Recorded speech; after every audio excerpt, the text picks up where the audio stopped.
할렐루야, 성도 여러분, 오늘도 성령님이 주시는 평강을 누리기를 축복합니다.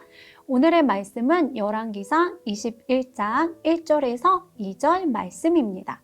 그 후에 이 일이 있으니라. 이스라엘 사람 나봇에게 이스라엘의 포도원이 있어 사마리아의 왕 아합의 왕궁에서 가깝더니 아합이 나봇에게 말하여 이르되 내 포도원이 내 왕궁 곁에 가까이 있으니 내게 주어 채소밭을 삼게 하라.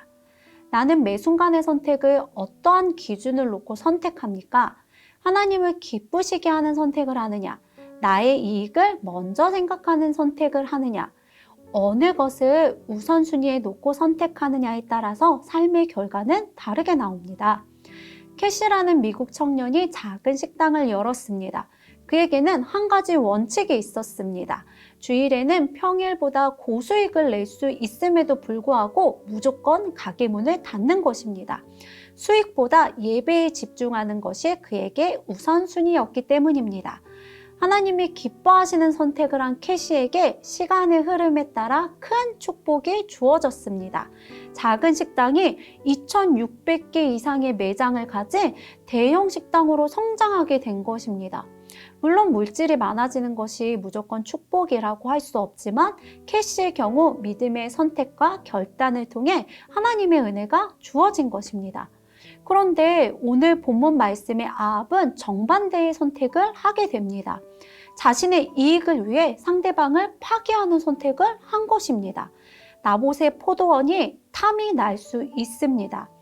거기에서 멈춰야 했는데 죄를 키운 결과 결국 나봇을 죽이고 포도원을 차지하고 맙니다. 그 포도원은 조상에게 물려받은 유산으로 왕이라도 취할 수 없도록 율법에 명시되어 있습니다.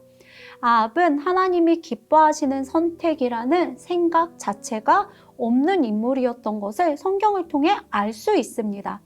결국 그야말로는 자신의 죽음뿐만 아니라 집안 자체가 하나님의 심판을 받게 됩니다.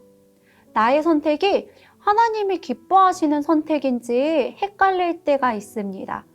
나의 선택으로 인해 나뿐만 아니라 주변 사람들에게까지 선으로 작용하는지 확인해 보면 됩니다.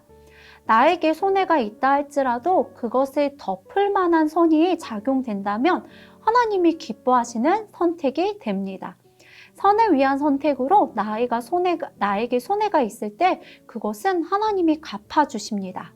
하나님이 기뻐하시는 선택, 결국 선을 선택하는 성도분들이 되시기를 축복합니다. 기도하겠습니다.